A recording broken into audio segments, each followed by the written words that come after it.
Capacitor का दो plate है, फिर यहां भी कुछ पोर्शंस है ऐसा। यहां पे है एक कंडक्टर, ये कंडक्टिंग स्लैब है, और यहां पे एक डाइलेक्ट्रिक स्लैब है।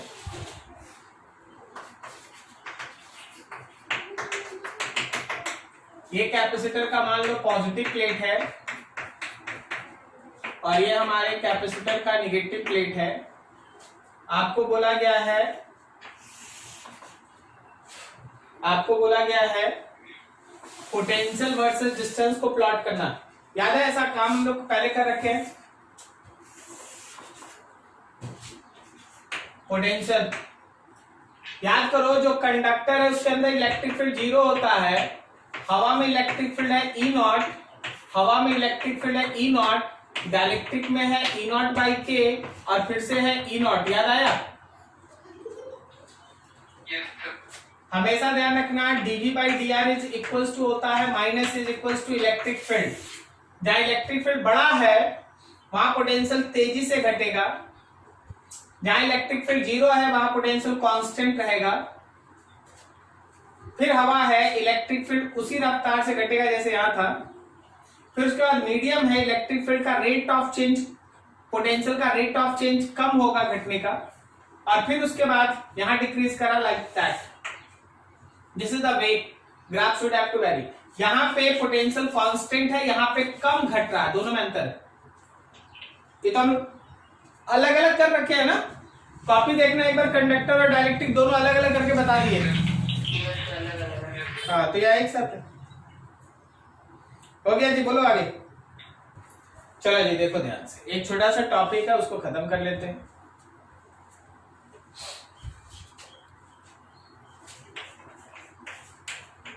concept of force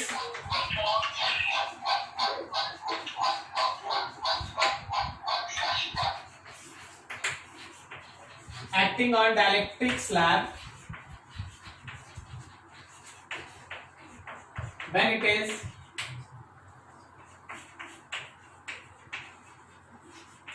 inserted between plates of capacitor. Capacitor के प्लेट्स के बीच अगर आप किसी डाइलेक्ट्रिक स्लैब को इंसर्ट करते हैं, कैपेसिटर के प्लेट्स के बीच अगर आप डाइलेक्ट्रिक स्लैब को इंसर्ट करते हैं तो उस पर कितना फोर्स लगता है, इंपॉर्टेंट है, थोड़ा ध्यान रखिएगा। स्कूल सिलेबस में नहीं है बट आपके काम का चीज है, उस पर ध्यान रखिए।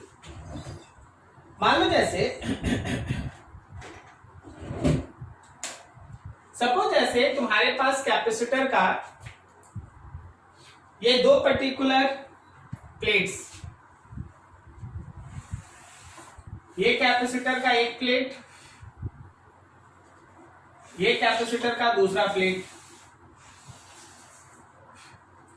इन कैपेसिटर के प्लेट्स का लेंथ L है और ब्रेथ है B, और प्लेट्स के बीच का जो सेपरेशन है एज यूजुअल D। इन प्लेट्स के अक्रॉस में आप एक बैटरी को जोड़ रखे हैं, इसका पोटेंशियल है V, ठीक है, लाइक दैट। जरा गौर करना कि कैपेसिटर के इस एंड से एक डाइलेक्ट्रिक स्लैब इसके अंदर आप इंट्रोड्यूस कर रहे हैं, ये आपके पास एक डाइलेक्ट्रिक स्लैब जिसको आप कैपेसिटर में इंट्रोड्यूस कर रहे हैं like that.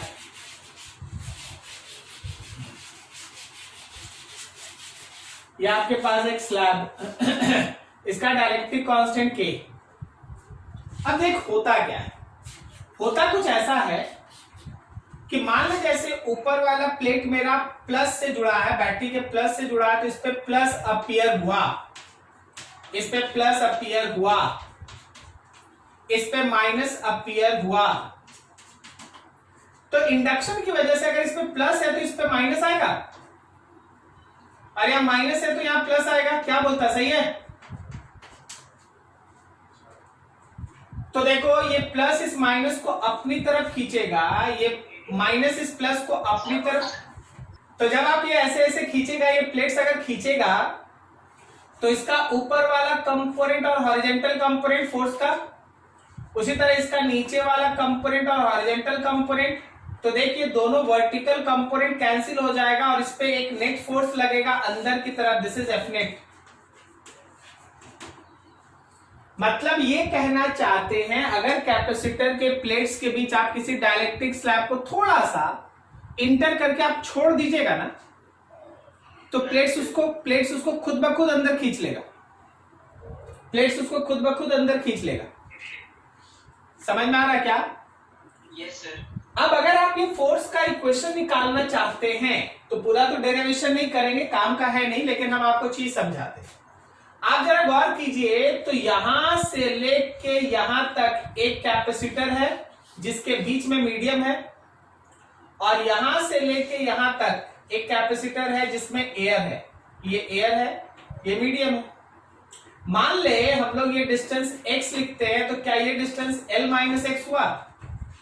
Yes sir. Yes. तो आपके पास दो capacitor,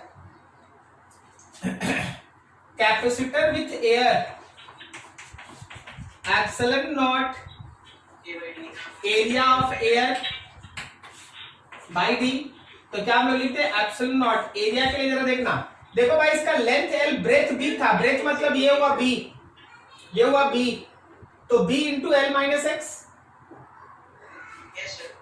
B into L minus X, और नीचे डी। और जब आप कैपेसिटर मीडियम का लिखिएगा तो एप्सिलॉन नॉट के एरिया लेंगे हम लोग मीडियम वाला बाई डी, एप्सिलॉन नॉट के एरिया अगर मीडियम वाला लीजिएगा, एरिया मीडियम वाला लीजिएगा तो x into B, B into X by D. चलो ये देख के बताओ, आधा एयर आधा मीडियम, एरिया डिवाइड हो गया, दोनों सीरीज में है कि पैरेलल में? पैरेलल में। तो अगर आप इसका C इक्विवेलेंट निकालेंगे तो पैरेलल होने की वजह से एयर और मीडियम को आप ऐड करें, सो C equivalent is function of x, C equivalent में x आ जाएगा, x में x है तो उसमें x आ जाएगा। अच्छा अगर C इक्विवेलेंट में x है तो एनर्जी लिखेंगे half CV square, V is the potential, energy is also function of x। अब जरा याद करो, तुमने पढ़ा था कि conservative forces is equals to minus du by dx, याद है आपको?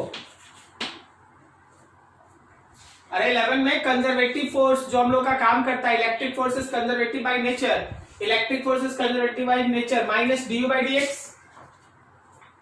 तो जो आपका इलेक्ट्रिक फोर्स यहां से आया, this is nothing else but simply du by dx। जब आप u का वैल्यू पुट करके यहां सॉल्व करते हैं, after solving this, after solving this, इसको सॉल्व करने के बाद you get that force will be equals to epsilon naught bv square k minus 1 by 2d, epsilon naught b v square k minus 1 by 2d, epsilon naught bv square k minus 1 by 2d। This is the equation of force. ठीक है, ये force का equation आता है जिस force से उसको अंदर की तरफ खींचा जाता है, जिस फोर्स से उसको अंदर की तरफ खींचा जाता है। इस फोर्स का सबसे इंपॉर्टेंट बात पता है क्या है? कि ये फोर्स जो है वो कांस्टेंट है, ये वेरिएबल नहीं है। अगर ये कांस्टेंट है, इसका डायरेक्शन भी फिक्स्ड है, इसका डायरेक्शन हमेशा होगा कि वो स्लैब को अंदर खींचे, इसका डायरेक्शन हमेशा होगा कि वो स्लैब को अंदर खींचे। ठीक है, मतलब अगर आपका इतना पोर्शन है तो वो इधर खींचेगा, जब ये इधर से निकलने वाला होगा तो वापस खींचेगा, फिर जब उधर निकलने वाला होगा फिर अंदर खींचेगा, हमेशा अंदर खींचेगा।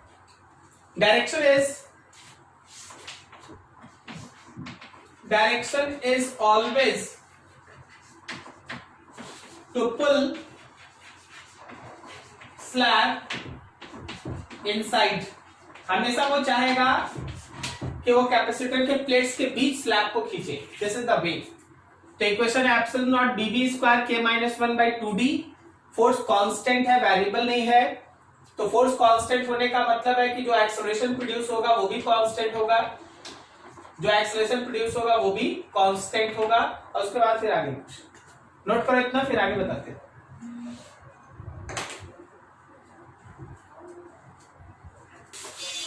चलो क्लास स्टार्ट हो गया, पढ़ाई कर लो, थोड़ा मन से कर लो। चलो जल्दी कर देते हैं, एक और टॉपिक है उसको भी इस पे कवर कर देते हैं। एक इंपॉर्टेंट है ना, थ्योरी का टॉपिक छूट गया है। अभी हम लिस्टिंग देख रहे थे, एक टॉपिक है इंपॉर्टेंट है, थ्योरी का है और स्कूल में उसका क्वेश्चन आता है, शायद छूट गया है। Line integral of electric field पढ़े आप लोग? नहीं पढ़े? चलो थोड़ा इस पे क्वेश्चन कर लेते भाई। मान ले जैसे इस पे एक क्वेश्चन, तुम्हारे बुक का ही क्वेश्चन है, हम आपको बताए। बोला गया देखो कैपेसिटर का प्लेट्स है, इसके बीच में एक डाइलेक्ट्रिक स्लैब लगा हुआ है। डाइलेक्ट्रिक स्लैब का K है, इसका लेंथ L है, ब्रेथ B है, इसके अक्रॉस में एक बैटरी लगा हुआ है जिसका पोटेंशियल है V। अब आगे जाके इस पूरे सिस्टम के साथ एक पुली बंधा हुआ है जो आगे एक मास को M को हैंड करता है। क्वेश्चन ये कहता है find mass of block so that slab remains in rest। आप है ना इस पर्टिकुलर ब्लॉक का मास निकाले ताकि ये स्लैब रेस्ट में रहे। कोई सोच के बता सकता है क्या है इसके पीछे का कॉन्सेप्ट? चलो बोलो बोलो।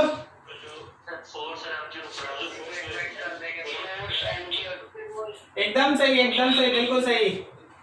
इसके अंदर में जो इलेक्ट्रिक फोर्स काम कर रहा है, जो कैपेसिटर इसको अंदर खींच रहा है, वही टेंशन के बराबर, और जो टेंशन है वही mg के बराबर। करेक्ट ना? सो आप डायरेक्टली ये बोल सकते हैं, बिल्कुल आप सही बोल रहे हैं कि जो सर आपका अंदर वाला इलेक्ट्रिक फोर्स है उसको mg से इक्वेट कर लीजिए और m निकाल दीजिए।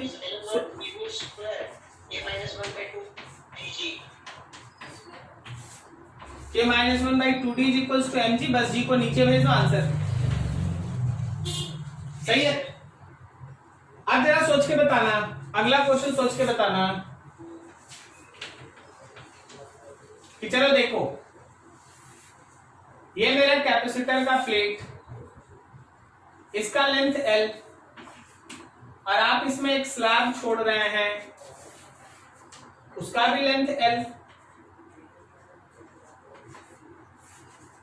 स्लैब का डायरेक्टिव कांस्टेंट क्या, और बाकी वो जो सिस्टम है जैसे कि आपको बैटरी जोड़ के रखना है, ये सब है, लेंथ L ब्रेथ B।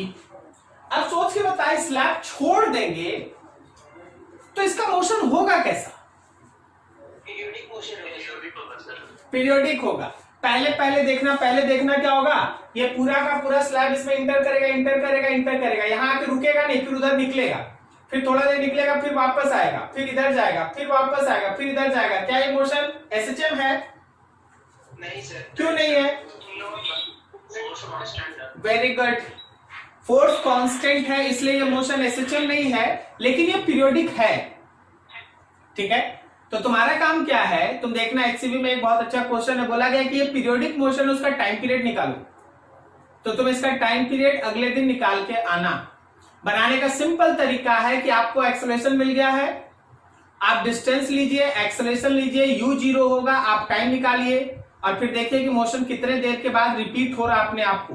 जितने देर में रिपीट होगा that time is called time period of that periodic motion, but we can not use SHM because your force is constant. Clear है? चलो ठीक है, इसको नोट करो। अगला एक टॉपिक है इसमें important, that is line integral of electric field. Derivation है, करना, नोट करो।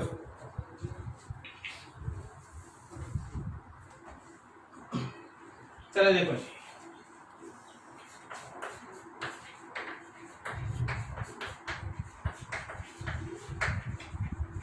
लाइन इंटीग्रल ऑफ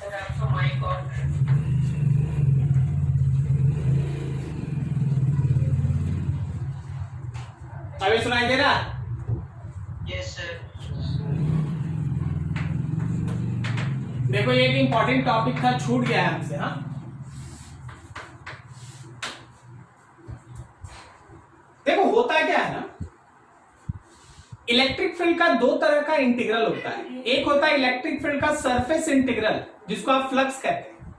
अगर आप इलेक्ट्रिक फील्ड का किसी सरफेस के ऊपर इंटीग्रेशन करते हैं तो जो आपके पास क्वांटिटी मिलता है सरफेस पे इंटीग्रेशन करते हैं तो वो आपको मिलता है इलेक्ट्रिक फ्लक्स। लेकिन जब आप इलेक्ट्रिक फील्ड का किसी लाइन के ऊपर इंटीग्रेशन करते हैं तो उसको हम लोग कहते हैं line integral. Line integral of electric field actually ये टर्म है, line integral of electric field is actually integration of E dot dl।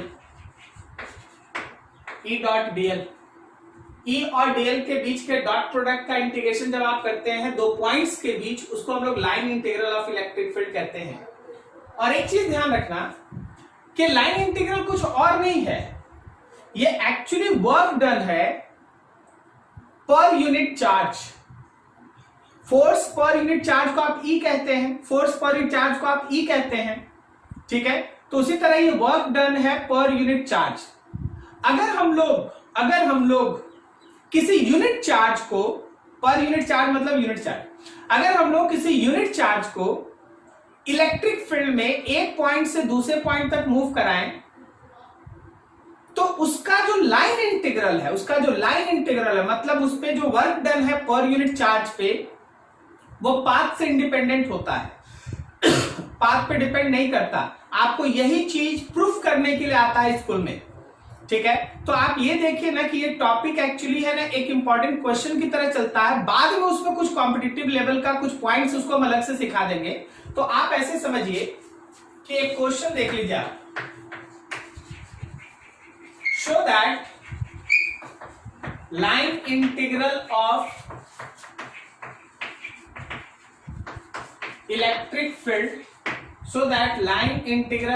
electric field between two points does not depends on path followed between two points। दो point के बीच का जो line integral है, वो path पे dependent नहीं होता। You have to show that and this is the process. एक बार इसको प्रूफ कर दे, उसके बाद बहुत अच्छा इंपॉर्टेंट इसमें ऑब्जेक्टिव्स है, उसको भी देखेंगे। मान लो जैसे आपके पास ये एक कोऑर्डिनेट सिस्टम है जिसमें आपके पास ओरिजिन पे एक चार्ज रखा है +q। अगर ये ओरिजिन पे चार्ज है तो ये अपने चारों तरफ एक इलेक्ट्रिक फील्ड बना के रखा है, इलेक्ट्रिक फील्ड चारों तरफ इलेक्ट्रिक फील्ड। हम लोग उन इलेक्ट्रिक फील्ड को लाइंस में दिखा देते हैं। चल भाई ये रहा electric field lines,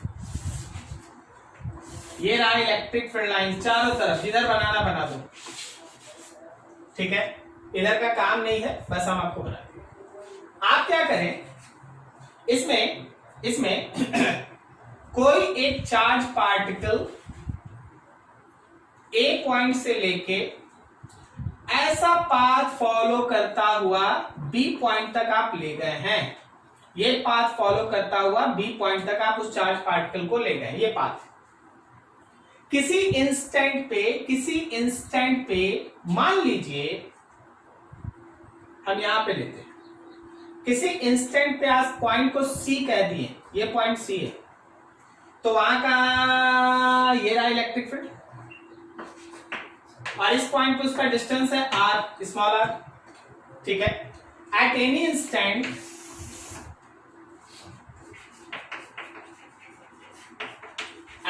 instant let unit positive test charge is at C। मान लो यूनिट पॉजिटिव टेस्ट चार्ज तुम्हारे C पॉइंट पे है, तो वहां पे जो इलेक्ट्रिक फील्ड होगा, you can write that KQ by R square. You can write that KQ by R square, and this is the direction of your electric field intensity. This is the direction of your electric field intensity. सही है? अब देखो ये रहा इस direction में displacement, छोटा सा डिस्प्लेसमेंट है dl, and it makes an angle theta. ठीक है? Let dl is a small displacement at that point. मान लीजिए dl उसका स्मॉल डिस्प्लेसमेंट है उस पॉइंट पे. हम एक बार फिर से फिगर ले आते हैं थोड़ा यहाँ पे. ये सी था, देखना इधर से r है, इस डायरेक्शन में dl है, ये मेरा e है, यहां बना हुआ एंगल थीटा. यहाँ पे देखो ये r हुआ, ये e हुआ, ये dl हुआ, वहां बड़ा करके बना दिया. तो जब आप लाइन इंटीग्रल लेंगे, so line integral of electric field, मतलब आप इंटीग्रेशन करेंगे E डॉट dl का, मतलब आप इंटीग्रेशन करेंगे E डॉट dl का. So it is E dl और साथ में cos थीटा, E dl साथ में cos थीटा. तो जरा गौर करना, dl से इस पे एक नॉर्मल डाल दो, dl से इस पे एक नॉर्मल डाल दो, तो यहां से लेके यहां तक का टर्म क्या ये dl का cos थीटा है? बोलो बोलो, सही है? dl cos theta. अब सोचो r के डायरेक्शन में ये dl cos थीटा है. क्या हम लोग इस पूरे dl cos थीटा को हटा के इसके जगह पे dr लिख सकते हैं? r के डायरेक्शन में dr. क्या सबको समझ में आ रहा है क्या हो रहा है? हम इससे और इजी कर दे. अगर आप नहीं समझे हैं तो हमको अपना रास्ता थोड़ा सा आपके हिसाब से बदल देना होगा. जरा गौर करना. ठीक है, ये r है तो इसको dr लिख दें. अब देख, क्या हम यहां से cos theta is equals to dr by dl लिख सकते हैं? Base by hypotenuse. तो क्या dl cos थीटा की जगह dr होगा? हो गया ना, dl cos थीटा की जगह dr. अब समझ में आया सबको? ठीक. अब यहां देखिए, so this line integral of electric field E dot dl is, जो actually E dl cos theta था, you can write this as E dot dr. E का वैल्यू लिख दिया जाए KQ by R square and dr, मतलब K और Q बाहर, integration of R पे पावर -2 एंड dr. चलो जी, अब R का लिमिट देखो, जो मेरा पहला पॉइंट A है, उसका पोजीशन वेक्टर RA, और जो मेरा फाइनल पॉइंट B है उसका पोजीशन वेक्टर RB. तो लिमिट चला मेरा पोजीशन वेक्टर A से लेके क्या हुआ? RA से RB तक. Very good. अब यहां देखो, ये हो गया KQ, R पे पावर -2 + 1 और नीचे -2 + 1, RA से लेके RB तक. So it is KQ, R पे पावर -1 और नीचे -1, RA से लेके RB तक. ठीक है, चलो जी देखो, ये माइनस हटेगा तो लिमिट बदल जाएगा. क्या हम इसको शॉर्टकट में KQ 1/RA -1/RB लिखे? नहीं समझा? सबको समझ में आया? Yes sir. माइनस है तो लिमिट बदल जाता है, माइनस हट गया, A ऊपर चला गया B नीचे, तो A पहले लिख दे B बाद में. तो आप है ना, आप थोड़ा सा जगह कम पड़ गया है. चलिए आप ध्यान लगाइएगा थोड़ा यहाँ पर. सो आपको मिला कि अगर आप इलेक्ट्रिक फील्ड का लाइन इंटीग्रल लिखते हैं, then it is KQ 1/RA -1/RB. सब कोई एक बार ध्यान लगाओ इस पर फास्ट।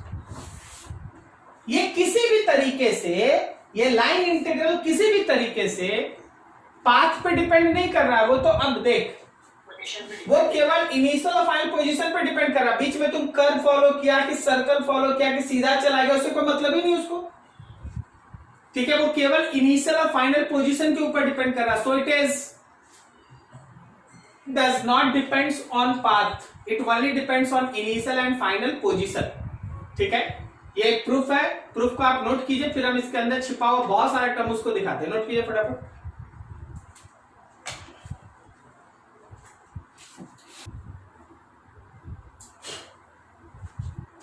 जरा गौर करना।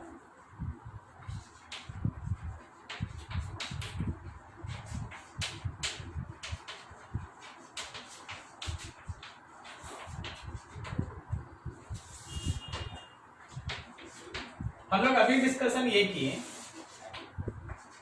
कि अगर ये एक पॉइंट है जिसका इनिशियल पोजीशन वेक्टर हम सीधा आर आई लिखते हैं, और यहां से कोई पाथ फॉलो करके, यहाँ पे एक चार्ज भी है, चार्ज का अपना एक इलेक्ट्रिक फील्ड है, कोई इस पॉइंट पे पहुंचा है और ये है उसका final position vector.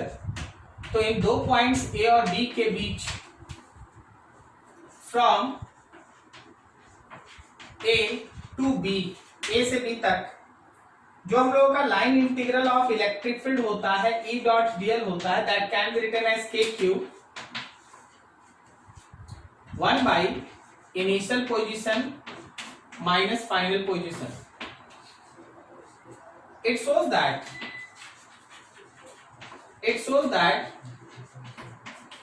it does not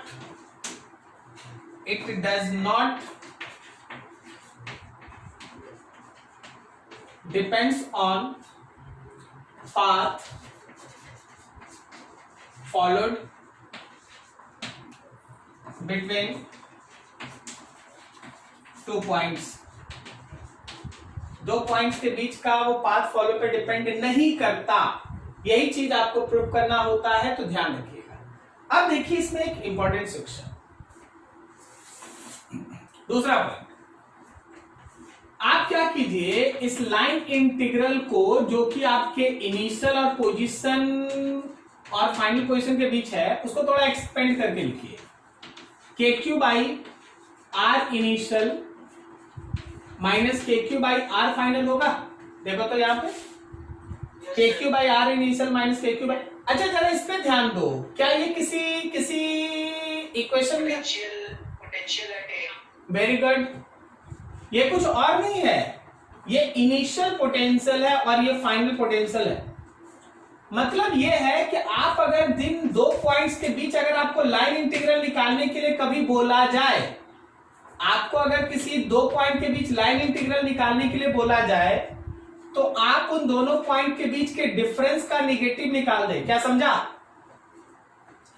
आप उन दोनों पॉइंट्स के बीच का जो पोटेंशियल का डिफरेंस है, पोटेंशियल का डिफरेंस क्या होता है? Final minus initial. यहां उल्टा है तो माइनस करना है।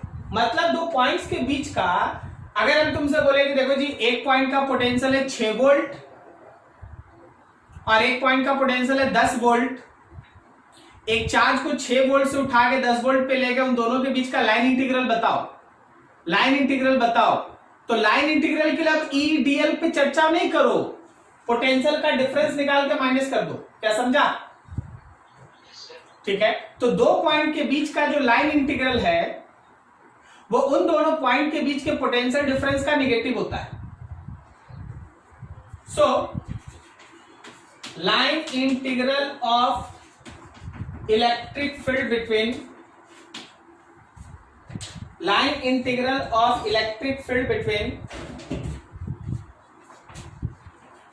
two points is equals to negative of potential difference between those 2 points, negative of potential difference between those 2 points, negative of potential difference between those 2 points, उन दोनों पॉइंट के बीच के पोटेंशियल के डिफरेंस का नेगेटिव वैल्यू के बराबर होता है। ठीक है, ये तुम्हारे पास कॉन्सेप्ट। एक लेवल और आगे जाओ। मान लो जैसे सपोज करना कि इनिशियल पॉइंट है इंफिनिटी और फाइनल पॉइंट कोई r डिस्टेंस अवे है। इनिशियल पॉइंट है इंफिनिटी और फाइनल पॉइंट कोई r डिस्टेंस है। इसका मतलब ये है कि आप लाइन इंटीग्रल इंफिनिटी और r के बीच ले रहे हैं। Yes, sir. So it can be written as kq by infinity minus kq by r. Yes, sir. Potential at R. तो ये E डॉट dl इंफिनिटी से r के बीच अगर आप निकालेंगे तो ये zero minus K Q by are होगा। कहने का मतलब माइनस डी होगा। इसका भी कुछ लॉजिकल मीनिंग है ना।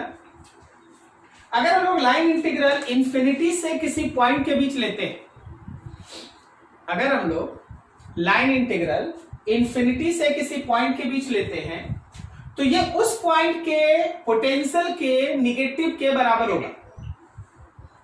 ठीक है, ये उस पॉइंट के पोटेंशियल के निगेटिव के बराबर होगा। ठीक है, so line integral between infinity and any point is equals to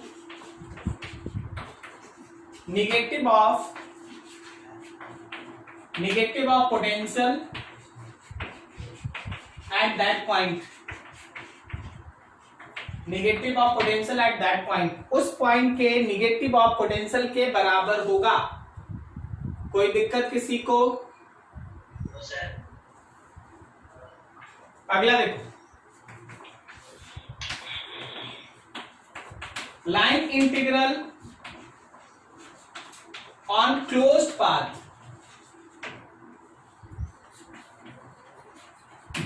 देखो, मान लीजिए Zero हो जाएगा.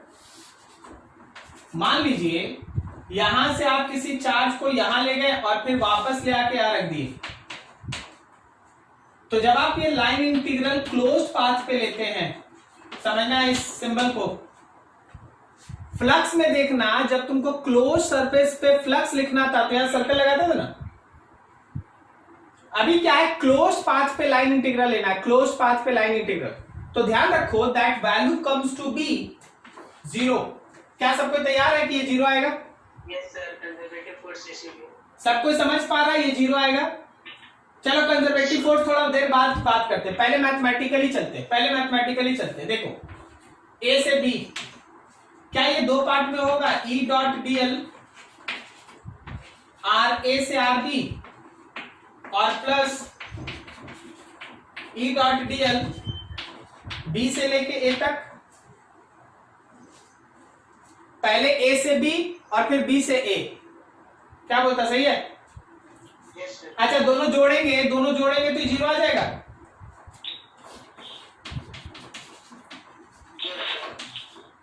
सब कोई नहीं समझ रहा लग रहा है, आवाज नहीं आ रहा है कुछ।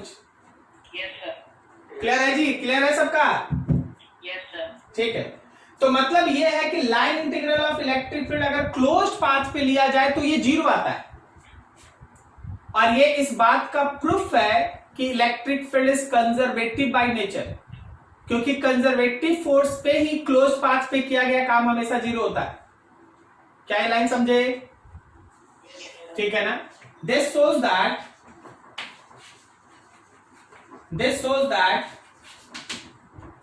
electric field is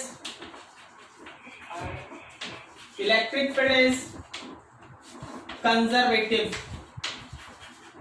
electric field conservative होता है क्योंकि क्लोज पाथ पे उसका लाइन इंटीग्रल कितना आ रहा है? जीरो। लाइन इंटीग्रल जीरो है। तो this is some important points associated with line integral. You have to remember all this points because इसका क्वेश्चन अच्छा आता है और वो केवल कॉन्सेप्ट पे रहता है। हाँ बोलो जी, क्या बोल रहा है? Sir, electric field is conservative बोले हाँ, electric field is conservative, electric force is conservative, और बोलो।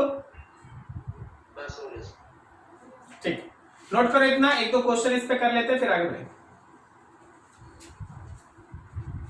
चलो एक क्वेश्चन,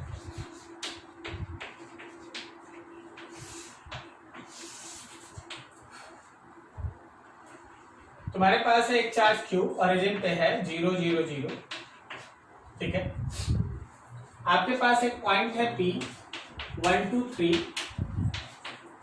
फिर एक पॉइंट है R 3 4 6, और फिर एक पॉइंट है S -2 1 1 -2 एंड 4 ऑल्सो। आप है ना कोऑर्डिनेट टूर्नेट ज्यादा दिमाग मत लगाइएगा, बस हम आपको 3 पॉइंट देते हैं। ए से उठा के एस तक ले जाया गया, ये चार्ज का वैल्यू है 2 microcoulomb, this charge is 2 microcoulomb. तुमसे पूछा गया फाइंड लाइन इंटीग्रल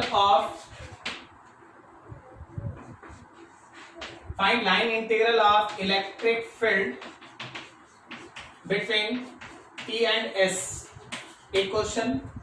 दूसरा क्वेश्चन बोला गया है if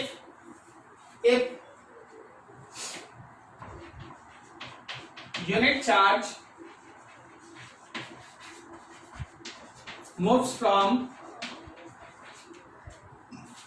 P to R to S, find work done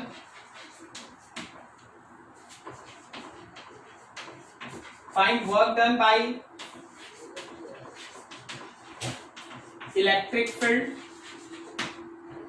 ठीक है। और तीसरा है if 4 microcoulomb charge moves from P to R to S, find work done by electric force। आपको इलेक्ट्रिक फोर्स का वर्क बताना। चलिए सोच के बताइए, ये तीनों क्वेश्चन हम एक साथ रख दिए ताकि कोई कंफ्यूजन नहीं हो आगे के लिए। पहला और दूसरे क्वेश्चन का आंसर कैसे निकालेगा? क्या ये दोनों आंसर डिफरेंट है या सेम है? दोनों सेम होगा, ठीक है। आप जो लिखते हैं देखिएगा, फर्स्ट क्वेश्चन बोलो या सेकंड क्वेश्चन, आप जो लिखते हैं E.dl, ये कुछ और नहीं होता, ये एक्चुअली वर्क डन ही होता है, work done by electric field intensity on unit test charge, सही है। लेकिन इसको निकालेंगे कैसे? तो इसको हम बस निकाल लेंगे निगेटिव ऑफ पोटेंशियल डिफरेंस से। क्या बोलता, सही है? Yes sir. Negative of potential difference. अब जरा गौर करना, निगेटिव लिखना है, पोटेंशियल डिफरेंस का मतलब है KQ by R final minus KQ by R initial. क्या ये आंसर कैपिटल R वाले पॉइंट पे डिपेंड करेगा? नहीं, ये केवल P और किस पे डिपेंड करेगा? फाइनल कहने का मतलब S और इनिशियल कहने का मतलब P ना? Yes sir. फाइनल कहने का मतलब S और इनिशियल कहने का मतलब P। So your answer K बाहर Q बाहर, 1 बाई फाइनल S का डिस्टेंस। अच्छा, ओरिजिन से S का डिस्टेंस निकालना है ना, तो root under A square plus B square plus C square ना। Yes sir. तो ये हो गया, हम लिख देते हैं, तुम लोग अपना निकाल लेना। 1 स्क्वायर प्लस माइनस 2 का स्क्वायर और प्लस 4 स्क्वायर माइनस इनिशियल हो गया अंडर रूट, बोलो 1 square plus 2 square plus 3 square.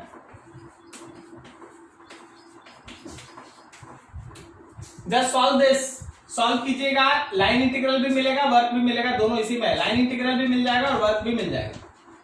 चलो ठीक है। अब थर्ड क्वेश्चन का आंसर कैसे निकालेगा? टाइम्स ऑफ पोटेंशियल से मल्टीप्लाई कर देंगे चार्ज। एकदम सही, बिल्कुल सही। अगर आपको work done by electric force चाहिए, इलेक्ट्रिक फोर्स का वर्क चाहिए, तो बस आप जिस चार्ज को मूव करा है उसको पोटेंशियल डिफरेंस के माइनस से मल्टीप्लाई कर लीजिए। क्या सही है? इलेक्ट्रिक फोर्स है तो माइनस होगा, और अगर एक्सटर्नल फोर्स होता तो याद करो पढ़ा है प्लस होता। देख, electric force minus of Q del V, तो आप डेल वी ले आए हैं, बस क्यू से मल्टीप्लाई कर लीजिए। डेल वी ऑलरेडी आपका आ चुका है, आप माइनस करो, तो यहां पे हो गया 4 माइक्रोकूलम और माइनस डेल वी जो आप निकाले मल्टीप्लाई कर लीजिए। आप दो लाइन को दिमाग में बैठाइएगा, आप 11 में पढ़े, फिर से आपको एक बार रिकॉल करा दे, बस खत्म, रिकॉल कर लो। याद रखो कि वर्क डन अगर कंजर्वेटिव फोर्स का होता है, याद करना, तो minus change in potential energy होता है, और वर्क डन अगर एक्सटर्नल एजेंट का होता है तो वो plus change in potential energy होता है। याद आया? तो यहां लिखेगा Q times of minus del V, और यहां लिखेगा Q times of plus del V। यही अंतर होता है।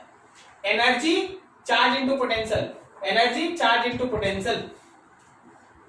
ठीक है जी,